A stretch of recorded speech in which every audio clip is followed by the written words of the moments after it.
Seorang raja memiliki banyak gajah dalam tentara perangnya. Ada seekor gajah yang sangat kuat, sangat patuh, dan sangat terampil, serta memiliki keterampilan perang terbaik. Dalam banyak pertempuran, dia dikirim ke medan perang, tidak pernah kembali kecuali dalam kemenangan. Dia adalah gajah kesayangan sang raja dari ratusan bahkan dari ribuan gajah lainnya. Sang gajah selalu berperang bersama sang raja, penguasa di wilayah barat tersebut. Waktu berjalan terus dan sang gajah semakin tua, sehingga baginda raja tidak lagi mengirimkannya ke medan perang. Tetapi gajah tersebut tetap menjadi bagian dari tim sang raja. Karena setiap saat ketika sang raja melihat gajah tersebut, dia menjadi senang, menjadi bahagia. Sang gajah tetap mendapatkan perhatian serta fasilitas utama dari sang raja. Suatu hari, sang gajah berjalan menuju tepi danau untuk minum. Ketika dekat bibir danau, sang gajah kakinya terjebak di lumpur di tepi danau. Setiap gerakannya bukan membawanya naik, namun semakin tenggelam perlahan. Dia terus berusaha, namun dia tetap tidak bisa mengangkat kakinya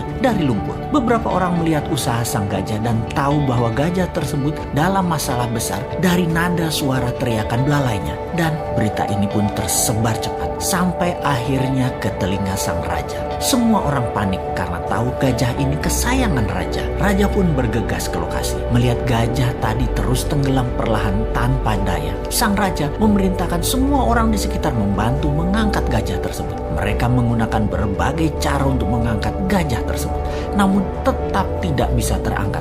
Ini bukan makhluk kecil, ini gajah yang besar. Dalam kegelisahan dan kepanikan raja serta orang sekitarnya, datanglah mantan Perdana Menteri penasehat sang raja dulu. Dia memahami situasi saat itu. Dia menatap sang gajah, kemudian menatap sang raja sambil mengatakan, "Baginda, mainkan genderang perang segera saat ini di sekitar danau. Mainkan dengan keras dan semangat." Raja pun terkejut dengan saran itu, namun dia perintahkan hal itu untuk dilaksanakan. Tak lama kemudian, genderang perang dimainkan, memainkan musik perang. Ajaib, mata sang gajah tua tadi berubah menajam. Tubuhnya mulai bergerak-gerak. Ada perubahan dari perilaku sang gajah kemudian. Sang gajah perlahan mulai bangkit dan tanpa bantuan siapapun, sang gajah perlahan menarik dirinya melawan sedotan lumpur dan bergerak naik serta kemudian berdiri. Semua orang terkejut, tak terkecuali sang raja. Ternyata bukan karena kekurangan atau kelemahan kemampuan fisik yang terjadi pada gajah tersebut.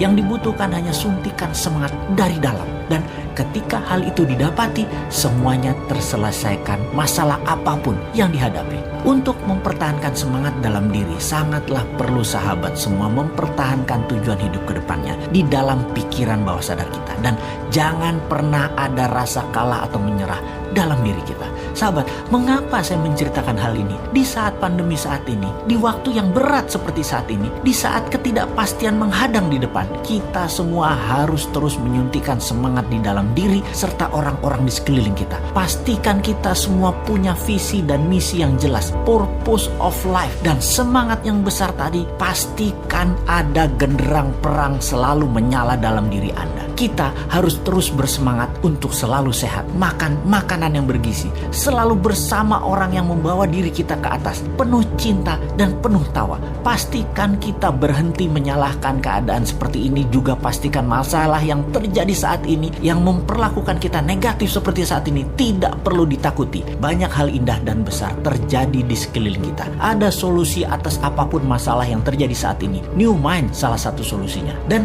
tak lupa, selalulah bersyukur atas apapun yang kita terima, bersyukur atas apa yang terlepas, dan bersyukur atas apa yang akan kita peroleh.